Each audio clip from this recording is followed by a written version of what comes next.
Hello दोस्तों, नमस्कार। दिन भर की बड़ी खबर बिना देरी के बताएंगे, जहां सबसे पहले बताएंगे क्या एससीओ में हिस्सा लेने इस्लामाबाद जाएंगे प्रधानमंत्री, हाँ या ना? अगर हाँ तो किस शर्त पर जाएंगे बताएंगे दोस्तों। भारत पाकिस्तान संबंधों पर क्या पड़ेगा इसका असर, तो वही बताएंगे। जम्मू कश्मीर चुनाव से पहले मैनिफेस्टो पर भिड़ गए सियासी दल, घोषणा पत्रों में क्या है कॉमन, किस पर है लड़ाई दोस्तों। तो वहीं आखिर क्यों मोदी सरकार पर बरस पड़े उमर अब्दुल्ला, कह दिया मेरे खिलाफ तो बीजेपी ने अलगाववादियों को खड़ा कर दिया, बताएंगे क्यों कहा इन्होंने ऐसा। तो वहीं दोस्तों, भारत ने किया परमाणु मिसाइल अग्नि 4 का सफल परीक्षण, इससे डरते हैं चीन और पाकिस्तान, बताएंगे इसकी खासियत, लगे हाथों बताएंगे। चीन सीमा के पास भीषण हवाई हमले, जी हां दोस्तों, 11 नागरिकों की मौत, बताएंगे कहां की ये बड़ी खबर है। एक से एक बड़ी खबर बताएंगे राहुल गांधी पर राजद्रोह का केस दर्ज करने की मांग, किसने ये मांग की है। तो दोस्तों बस आप लोग आराम से वीडियो के अंत तक बने रहेगा, और निरंतर भारत में विकास होते हुए देखना चाहते हैं तो वीडियो को लाइक करके, चैनल को सब्सक्राइब करके, बेल आइकन दबा के कमेंट में जय हिंद अवश्य कह दीजिएगा। तो बात कर रहे हैं पहली बड़ी खबर की, जहां क्या एससीओ में हिस्सा लेने इस्लामाबाद जाएंगे प्रधानमंत्री मोदी, भारत पाकिस्तान संबंधों पर क्या पड़ेगा इसका असर, बता दे। पाकिस्तान 15 से 16 अक्टूबर को शंघाई सहयोग संगठन शिखर सम्मेलन आयोजित करने जा रहा है। इसके लिए सदस्य देश के तौर पर प्रधानमंत्री नरेंद्र मोदी को न्योता भी भेजा गया है। हालांकि प्रधानमंत्री मोदी के पाकिस्तान जाने की संभावना बहुत कम है दोस्तों। इससे भारत और पाकिस्तान के संबंधों में सुधार की कोई उम्मीद नहीं है। 30 अगस्त को भारतीय विदेश मंत्रालय ने पाकिस्तान के निमंत्रण की पुष्टि की, लेकिन यह नहीं बताया कि वो इसे स्वीकार करेगा या नहीं करेगा। भारत दो टूक लहजे में कहता आया है कि सीमा पार आतंकवाद और बातचीत दोनों एक साथ नहीं हो सकते हैं। अभी कुछ दिनों पहले ही भारतीय विदेश मंत्री जयशंकर जी ने कहा था कि पाकिस्तान के साथ बातचीत का दौर अब खत्म हो चुका है। भारत के इस रुख पर पाकिस्तान की वरिष्ठ राजनयिक मलिहा लोधी ने एक इंटरव्यू के दिस वीक इन एशिया को बताया कि नई दिल्ली की उदासीन प्रतिक्रिया से पता चलता है कि मोदी यात्रा नहीं करेंगे। ऊपर से भी लगातार हमले हुए हैं दोस्तों जम्मू कश्मीर में, जहां पर शरणार्थियों से लेकर के भारतीय सेना तक को गोली मारी गई है, जिनमें उनकी जानें जा चुकी हैं। ऐसे में पाकिस्तान को लेकर भारत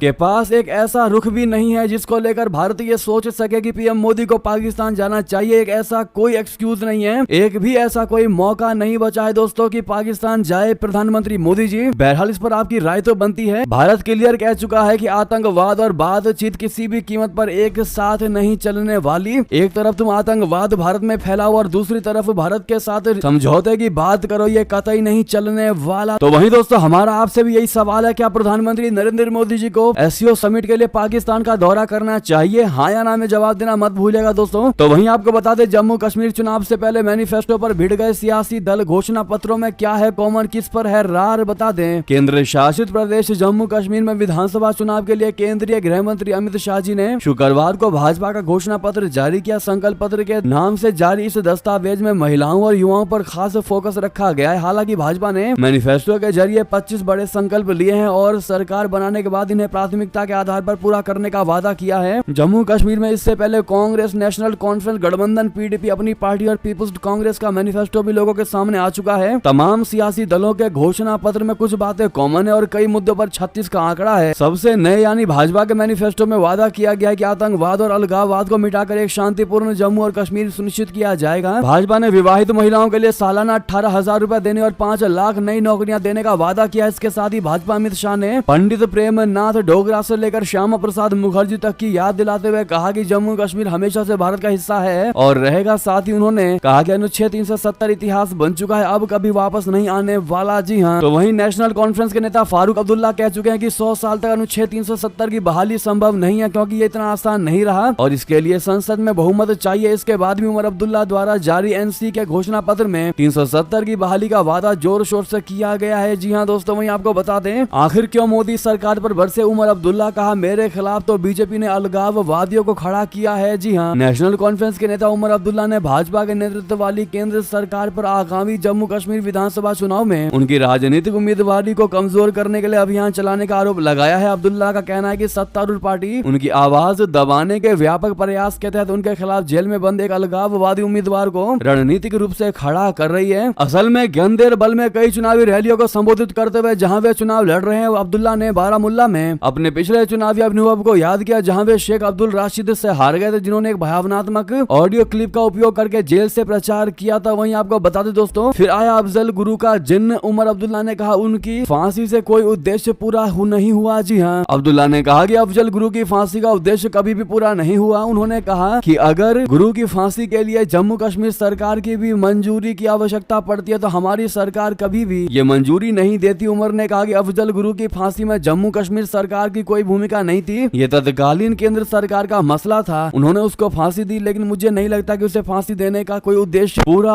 हुआ है। तो दोस्तों वहीं आपको बता दें, भारत ने किया परमाणु मिसाइल अग्नि 4 का सफल परीक्षण, इससे डरते हैं चीन और पाकिस्तान। दरअसल भारत ने शुक्रवार को ओडिशा तट के चांदीपुर स्थित एकीकृत परीक्षण रेंज से मध्यम दूरी की बैलिस्टिक मिसाइल अग्नि 4 का सफल परीक्षण किया। रक्षा सूत्रों ने ये जानकारी दी। उन्होंने बताया कि प्रक्षेपण सभी परिचालनात्मक और तकनीकी मापदंडों के आधार पर पूरी तरह से सफल रहा। सूत्रों ने बताया कि इसका संचालन सामरिक बल कमान के तत्वाधान में किया गया। दोस्तों इस परीक्षण के दौरान अग्नि मिसाइल ने तय मानकों को पूरा किया। स्ट्रेटेजिक फोर्स कमांडर ने कहा कि ये एक रूटीन ट्रेनिंग लॉन्च थी जिसमें सारे ऑपरेशनल पैरामीटर्स की फिर से जांच की गई है। भारत इस टेस्टिंग से बताना चाहता है कि वो अपने विश्वसनीय न्यूनतम प्रतिरोध क्षमता को बनाए रखेगा। ये भारत के स्ट्रेटेजिक फोर्स कमांडर की अग्नि मिसाइल सीरीज की चौथी खतरनाक बैलिस्टिक मिसाइल है। ये अपने रेंज की दुनिया की अन्य मिसाइलों की तुलना में कहीं अधिक हल्की है। तो वहीं बता दें, मणिपुर के पूर्व सीएम के घर पर बड़ा रॉकेट हमला, बुजुर्ग शख्स की मौत, 5 अन्य घायल। दोस्तों मणिपुर के बिष्णुपुर जिले के रिहायशी इलाके मोहिरांगा में शुक्रवार को दोपहर उग्रवादियों के बम हमले में एक बुजुर्ग व्यक्ति की मौत हो गई जबकि 5 अन्य घायल हो गए। अधिकारी ने यह जानकारी पूर्व मुख्यमंत्री मैरेम्बन कोई रेंग के आवास के परिसर में यह रॉकेट गिरा। शुक्रवार को जिले में दागा गया यह दूसरा रॉकेट है। अधिकारी ने कहा कि बम फटने के समय बुजुर्ग व्यक्ति परिसर में कुछ धार्मिक अनुष्ठानों की तैयारी कर रहा था, उसकी मौके पर ही मौत हो गई थी। दोस्तों वहीं बता दें, दुनिया के सबसे बड़े मुस्लिम देश में पोप फ्रांसिस पर हमले की साजिश, पुलिस ने 7 लोगों को गिरफ्तार किया है। बता दें, इंडोनेशिया की पुलिस ने पोप फ्रांसिस पर हमले की विफल साजिश में संबंधित मामले में 7 लोगों को हिरासत में ले लिया है। पोप एशिया प्रशांत की 12 दिवसीय यात्रा पर है और शुक्रवार को इंडोनेशिया का दौरा पूरा होने के साथ ही उनकी ये यात्रा पहला चरण पूरा हो गया है। समाचार पत्र द स्ट्रेट्स टाइम्स ने इंटरव्यू के दौरान इंडोनेशिया की राष्ट्रीय पुलिस के आतंकवाद विरोधी दस्ते डिटैचमेंट 88 के मीडिया बयान का हवाला देते हुए बताया कि जकार्ता ने के निकट बोगोर और बेकासी शहरों से 7 लोगों को हिरासत में लिया गया है। दोस्तों वहीं आपको बता दें, म्यांमार में जुंटा सेना ने चीन के पास किए भीषण हवाई हमले, बमबारी में 11 नागरिकों की मौत, भारी तनाव की खबर। जी हां, म्यांमार की जुंटा सेना की ओर से उत्तरी शान राज्य में किए गए हवाई हमलों ने 11 लोगों की मौत के कारण बन गई। जुंटा से लड़ रहे एक विद्रोही गुट के प्रवक्ता ने शुक्रवार को AFP को बताया कि उत्तर शान राज्य में जुंटा ने बमबारी की है। इसमें 11 नागरिक मारे गए और 11 अन्य घायल हो गए। तांग नेशनल लिबरेशन आर्मी के लेवे याऊ के मुताबिक शुक्रवार को नमखम शहर में 2 इलाकों में लिबरेशन आर्मी के लेवे याऊ के मुताबिक शुक्रवार को नमखम शहर में 2 इलाकों में बमबारी की गई। उन्होंने कहा कि हमलों में 11 लोग मारे गए और 11 घायल हो गए। यह इलाका चीन के यूनान प्रांत की सीमा से सिर्फ 5 किलोमीटर दूर है जहां बमबारी की गई है। फर्स्ट पोस्ट की रिपोर्ट के मुताबिक तख्ता पलट कर सत्ता में आए जुंटा के व्यापक सशस्त्र विरोध का सामना करना पड़ रहा है। तो दोस्तों वहीं बता दें, शेख हसीना को वापस जाना होगा क्या? बांग्लादेश मोहम्मद यूनुस के बयान से प्रत्यर्पण पर छिड़ गई नई बहस, भारत का क्या होगा? बता दें, बांग्लादेश के प्रधानमंत्री पद से इस्तीफा देने के बाद 5 अगस्त को भारत आई शेख हसीना के प्रत्यर्पण का सवाल लगातार उठ रहा है। बांग्लादेश की अंतरिम सरकार के नेता मोहम्मद यूनुस के बयान के बाद ये सवाल एक बार फिर चर्चा में आ गया है। यूनुस ने अपने हालिया बयान में कहा है कि भारत में कोई भी हसीना के रुख से सहज नहीं है क्योंकि हम उन्हें वापस लाना चाहते हैं। वो भारत में है और कभी कभी बोलती रहती हैं जो कि ठीक नहीं है। वो चुप रहती तो हम भूल जाते, लेकिन भारत में बैठकर वो बोल रही है। ये किसी को ये पसंद नहीं है, ये हमारे लिए या भारत के लिए अच्छा नहीं है। फर्स्ट पोस्ट की रिपोर्ट के मुताबिक यूनुस शेख हसीना के 13 अगस्त के बयान का जिक्र कर रहे थे जिसमें बांग्लादेश के हालिया घटनाक्रम की जांच की मांग की थी। अब तक ये हसीना की ओर से आया एकमात्र बयान था। इससे उनके बेटे सजीब वाजेद जॉय के एक्स हैंडल से शेयर किया गया था। यूनुस के बयान के बाद पूछा जा रहा है कि क्या हसीना को बांग्लादेशी प्रत्यर्पित किया जा सकता है। तो वहीं दोस्तों, बांग्लादेश से आई बहुत बड़ी खबर, ऐसा हुआ जो 53 साल के इतिहास में कभी भी नहीं हुआ। दरअसल 5 अगस्त को शेख हसीना की सरकार के पतन का महीना पूरा हो गया। इसी दिन बांग्लादेश के मुख्य निर्वाचन आयुक्त काजी हबीबुल अवाल ने अपने पद से इस्तीफा दे दिया। सबसे बड़ी बात, अवाल की अध्यक्षता वाले पूरे 5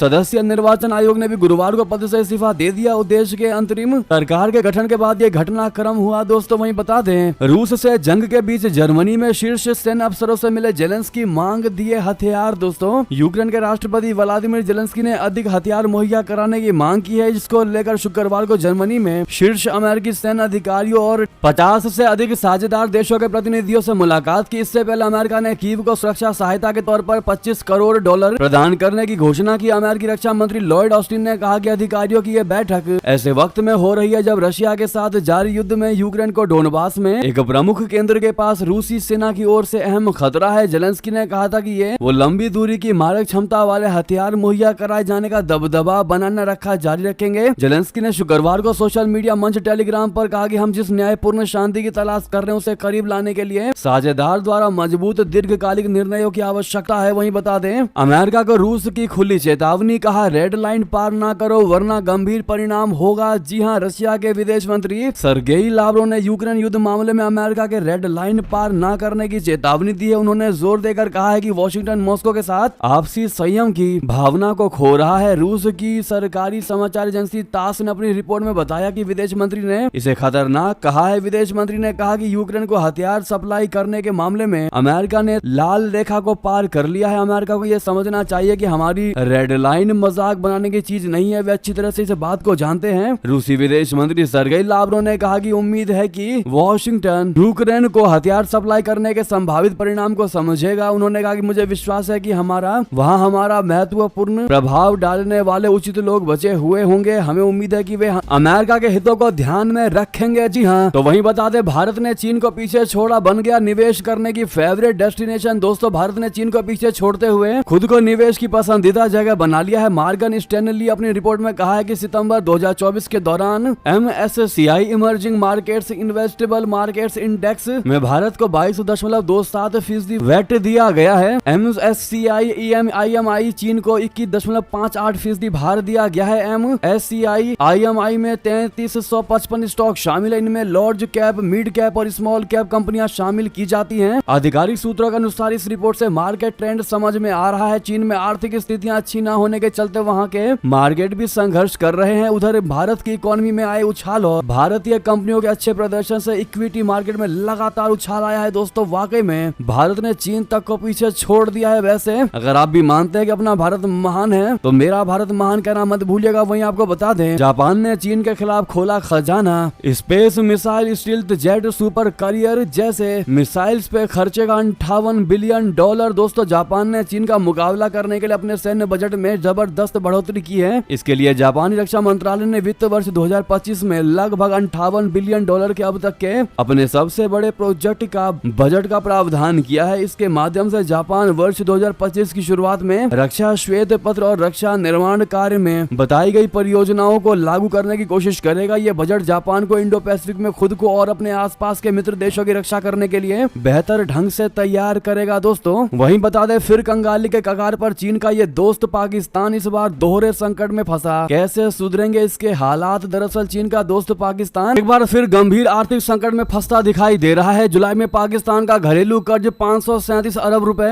पहुंच चुका है। ऐसे में विशेषज्ञों की राय है कि पाकिस्तान के राजस्व में आई कमी के कारण सरकार को भारी उधारी की आवश्यकता होगी। उनका कहना है कि पाकिस्तान इस समय कर्ज के अलावा उधारी के दोहरे जाल में फंसा हुआ है। घरेलू और बाहरी कर्ज को चुकाने में ही सरकार का सारा टैक्स राजस्व खर्च हो रहा है। ऐसे में सरकार को खुद को चलाने के लिए पूरी तरह से उधार पर निर्भर रहना पड़ सकता है। दोस्तों, यानी कि उधारी पर टिकी हुई है पाकिस्तान की सरकार। पाकिस्तान तो वहीं बता दें, भूमध्य सागर तक भारत की क्या है प्राथमिकताएं? विदेश मंत्री जयशंकर जी ने बताया। अब पश्चिम का क्या है प्लान? दरअसल विदेश मंत्री जयशंकर जी ने कहा कि भारत आगामी वर्षों में भूमध्य सागर से लेकर पश्चिम में अटलांटिक और प्रशांत महासागर तक आर्थिक और रणनीतिक संबंधों को मजबूत करने की योजना पर काम कर रहा है। शुक्रवार को नई दिल्ली में CII India Mediterranean business conclave के उद्घाटन सत्र को संबोधित करते हुए जयशंकर ने भूमध्य सागर क्षेत्र में भारत की भागीदारी को बढ़ाने की इच्छा व्यक्त की। उन्होंने कहा कि भूमध्य सागरीय अर्थव्यवस्था में भारत एक बड़े पार्टनर की भूमिका निभा सकता है। जयशंकर ने यह भी कहा कि हाल के वर्षों में भूमध्य सागरीय क्षेत्र के देशों के साथ भारत के संबंधों में खास प्रगति हुई है। उन्होंने कहा कि मेरा मानना है कि पिछले साल भूमध्य सागरीय क्षेत्र में भारतीय व्यापार का स्तर 77.89 बिलियन अमेरिकी डॉलर तक पहुंच गया है। कॉन्क्लेव को संबोधित करते हुए जयशंकर जी ने यह बातें कही। तो वहीं बता दें, इजरायली सेना ने अमेरिकी नागरिक को फलस्तीन में मारी गोली। प्रोटेस्ट में शामिल थी ये महिला। दोस्तों, फलस्तीन के वेस्ट बैंक में बस्तियों के विस्तार के खिलाफ प्रदर्शन में शामिल 26 वर्षीय अमेरिकी नागरिक को शुक्रवार को इजरायली सैनिकों द्वारा गोली मार दी गई, जिससे उसकी मौत हो गई। इजरायल डिफेंस फोर्स यानी IDF ने कहा कि वे इस घटना की जांच कर रहे हैं। हालांकि अमेरिकी दूतावास ने अब तक इस मामले पर कोई टिप्पणी नहीं की है। समाचार एजेंसी राइटर्स ने फलस्तीनी समाचार एजेंसी वाफा के हवाले से ये जानकारी दी है। महिला को सिर में गोली लगने के बाद नाब्लस के रफीदिया अस्पताल में भर्ती कराया गया, जहां डॉक्टरों ने उसकी मौत की पुष्टि कर दी है। तो वहीं बता दें, मुस्लिम देशों के करीब हो रहे प्रधानमंत्री मोदी ब्रुनेई दौरे से अब पाकिस्तान के पेट में क्यों उठा है ऐसा दर्द। बता दें, भारत से दक्षिण पूर्व में करीब 8000 किलोमीटर की दूरी पर एक द्वीप स्थित है दोस्तों, उसका नाम है बोर्नियो। आप सभी जानते ही हैं, इस बोर्नियो द्वीप पर 3 देश अवस्थित हैं, मलेशिया, इंडोनेशिया और ब्रुनेई। ब्रुनेई सबसे छोटा इस्लामिक देश है, जहाँ की आबादी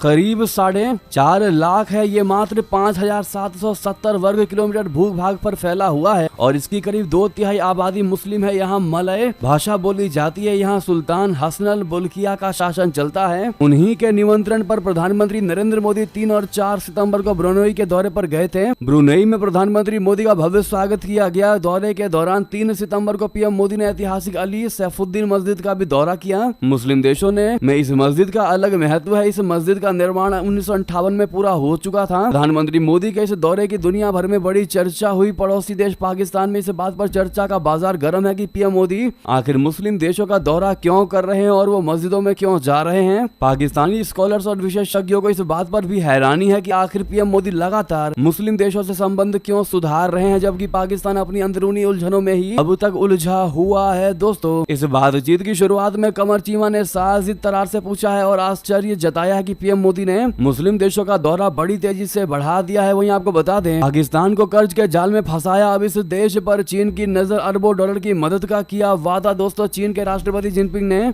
अफ्रीका के लिए 51 अरब डॉलर की मदद का वादा किया है। ये मदद कर्ज से जूझ रहे अफ्रीका में अधिक बुनियादी ढांचा परियोजनाओं के लिए होगी, साथ ही 1 मिलियन नई नौकरियां पैदा करने का भी लक्ष्य है। ये घोषणाएं बीजिंग में चीन अफ्रीका सहयोग फोरम यानी फोकैक के सम्मेलन के दौरान की गई, लेकिन ऐसे किसी भी पैक्ट में चीन की मंशा पर हमेशा सवाल उठा है। शी जिनपिंग ने कहा कि चीन अफ्रीका के साथ कृषि, उद्योग, व्यापार, निवेश और आधारभूत संरचना में सहयोग को गहरा करना चाहता है। चीनी सरकार ने 360 बिलियन युआन की आर्थिक सहायता की प्रतिबद्धता जताई, जिसमें 210 बिलियन युआन कर्ज के रूप में और 70 बिलियन युआन नए निवेश के रूप में दिया जाएगा। वहीं बता दें, कनाडा जाने की सोच रहे हैं। ट्रूडो ने इमिग्रेशन कानून बदल दिया। भारतीयों को क्या क्या जानना है जरूरी बता दें। कनाडा पहले की तुलना में कहीं तेजी से विदेशी नागरिकों को वापस भेज रहा है। कनाडा सीमा सेवा एजेंसी यानी CBSA के अनुसार 2024 के पहले 7 महीनों में औसतन लगभग 3700 विदेशियों को उनके देश वापस लौटाया गया है। ये साल दर साल के हिसाब से कनाडा से वापस भेजे जाने वाले विदेशियों की संख्या में 20% की इजाफा है। CBSA के आंकड़ों के अनुसार अकेले जुलाई में छात्रों, श्रमिकों और पर्यटकों सहित 5853 विदेशी यात्रियों को प्रवेश से मना कर दिया गया, जो जनवरी 2019 के बाद से सबसे ज्यादा है। यहाँ तक कि वैध वीजा और आधिकारिक दस्तावेज रखने वालों को भी सीमा बल ने वापस लौटा दिया। तो वहीं बता दें, अमेरिकी विदेश मंत्री एंटनी ब्लिंकन ने दिए राजनीति से दूरी के संकेत। कहा, बच्चों के साथ वक्त बिताना चाहता हूं। अब जी हां, अमेरिका के विदेश मंत्री एंटनी ब्लिंकन ने संकेत दिए हैं कि वो राजनीति से दूरी बना सकते हैं। दरअसल उन्होंने कहा कि वो अपने बच्चों के साथ समय बिताना चाहते हैं। ऐसे में कयास लगाए जा रहे हैं कि एंटनी ब्लिंकन अगली सरकार में विदेश मंत्री का पद न संभाले। गौरतलब है कि पिछले 1 साल में एंटनी ब्लिंकन की व्यस्तता काफी बढ़ गई है। खासकर इजराइल हमास युद्ध के बाद से ब्लिंकन ने 9 बार पश्चिम एशिया का दौरा किया है। वहीं बता दें, प्रवीण कुमार ने गोल्ड जीतकर रच दिया इतिहास। भारत की पोटली में 26वां पदक। जी हां, 6 सितंबर को प्रवीण कुमार ने भारत की झोली में एक और पदक डाल दिया है। प्रवीण ने गोल्ड मेडल जीतकर इतिहास रच दिया है। पेरिस पैरालंपिक में भारत का ये 26वां मेडल है। दोस्तों, वहीं बता दें, राहुल गांधी पर राजद्रोह का केस दर्ज करने की मांग हिंदू महासभा ने हजरतगंज कोतवाली में दी। तहरीर क्या है मामला बता दें। लोकसभा चुनाव के बाद अब हरियाणा, जम्मू कश्मीर समेत कई राज्यों में विधानसभा चुनाव होने वाले हैं। तारीखों का ऐलान हो चुका है। कांग्रेस, बीजेपी समेत सभी राजनीतिक दल अपनी अपनी तैयारियों में जुटे हुए हैं। इसी बीच जम्मू कश्मीर में दिए गए कांग्रेस सांसद राहुल गांधी के एक बयान कर विरोध में हिंदू महासभा ने उनके खिलाफ मोर्चा खोल दिया है। महासभा के कार्यकर्ताओं ने राहुल गांधी मुर्दाबाद के नारे लगाते हुए कांग्रेस सांसद के खिलाफ लखनऊ के हजरतगंज कोतवाली में तहरीर देकर राजद्रोह का मुकदमा दर्ज करने की मांग की है। दरअसल राहुल गांधी ने कश्मीर में एक जनसभा के दौरान वहां के एलजी को राजा बताया, साथ ही वहां की संपत्ति छीनकर बाहरियों को देने की बात कही। कांग्रेस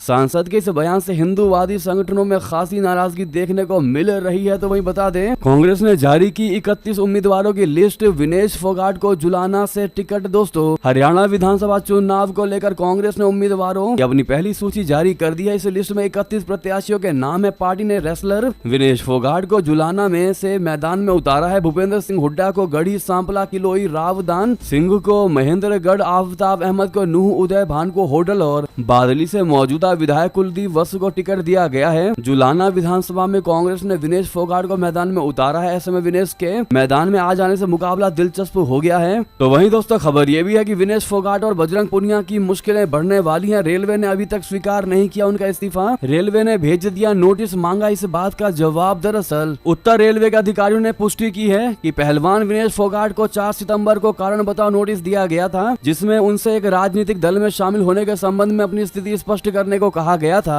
रेलवे ने उनसे अपना रुख स्पष्ट करने को कहा था, क्योंकि सरकारी कर्मचारी होने के नाते किसी राजनीतिक पार्टी में शामिल होना सेवा नियमों का उल्लंघन है। कांग्रेस नेता केसी वेणुगोपाल ने शुक्रवार को आरोप लगाया कि रेलवे से इस्तीफा देने के बाद फोगाट को कारण बताओ नोटिस दिया गया था, जिसका उत्तर रेलवे के CPRO हिमांशु उपाध्याय ने खंडन किया। तो दोस्तों वहीं आपको बता दें, पीएम किसान लाभार्थियों के लिए बड़ी खुशखबरी। इस दिन किसानों के खाते में आएगी योजना की 18वीं किस्त। जी हां, प्रधानमंत्री किसान सम्मान निधि योजना की 18वीं किस्त का बेसब्री से इंतजार कर रहे किसानों के लिए खुशखबरी है। रिपोर्ट्स के मुताबिक ये किस्त अक्टूबर 2024 में जारी की जा सकती है। इससे पहले 17वीं किस्त प्रधानमंत्री नरेंद्र मोदी ने जून 2024 में जारी की थी। प्रधानमंत्री मोदी ने 18 जून 2024 को उत्तर प्रदेश के वाराणसी में 9 करोड़ 26 लाख से अधिक किसानों को 17वीं किस्त के रूप में 21,000 करोड़ रुपए से अधिक की राशि जारी की थी। 16वीं किस्त इसी साल फरवरी में जारी की गई थी। जी हाँ दोस्तों, बहरहाल ये थी कि सारी बड़ी खबरें। आपको हमारी खबर कैसी लगी? आशा करता हूँ बहुत अच्छी लगी होगी। थोड़ी भी अच्छी लगी तो वीडियो को लाइक करके, चैनल को सब्सक्राइब करके, बेल आइकन दबा के कमेंट में जय हिंद कहना बिल्कुल मत भूलिएगा। मिलता अगली बड़ी खबर में। यहाँ तक बने रहने के लिए आप सभी का बहुत बहुत धन्यवाद। जय हिंद, जय भारत।